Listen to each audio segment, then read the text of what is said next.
বলে ইয়া রব, পাহাড়ের এত শক্তি, আপনার সৃষ্টির মধ্যে পাহাড়ের চেয়ে শক্তিশালী কিছু আছে? আল্লাহ বললেন আছে। সেটা কি? আল্লাহ বললেন সেটা লোহা, কারণ লোহা দিয়ে পাহাড় কাটা যায়, ঠিক কিনা? লোহার কথা শুনে ফেরেশতারা অবাক। ফেরেশতারা প্রশ্ন, তাহলে আপনার সৃষ্টির মধ্যে লোহার চেয়ে শক্তিশালী কিছু আছে?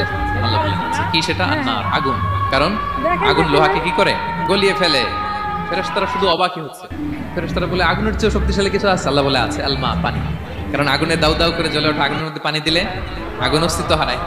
ফেরেশতারা শুধু অবাকই হচ্ছে। তারা বলে তাহলে পানির চেয়ে শক্তিশালী কিছু আছে? আল্লাহ বলেন আছে, রিহ, বাতাস। কারণ বাতাস পানিকে একদিক থেকে আরেক দিকে নিয়ে যায়। জলের মধ্যে বায়ুর উচ্ছ্বাস লাগলে জলোচ্ছ্বাস তৈরি হয়, ঠিক কিনা? ফেরেশতারা আবার অবাক হয়ে বলে তাহলে বাতাসের চেয়ে শক্তিশালী কিছু আছে? আল্লাহ বলেন আছে। সেটা কি? বলতেছে বনি আদম। ওই মানুষ শক্তিশালী যে গোপনে দান করে, এত গোপনে যে ডান হাত কি দান করলো, বা হাত সেটা টের পায় না। পড়েন সুবহানাল্লাহ।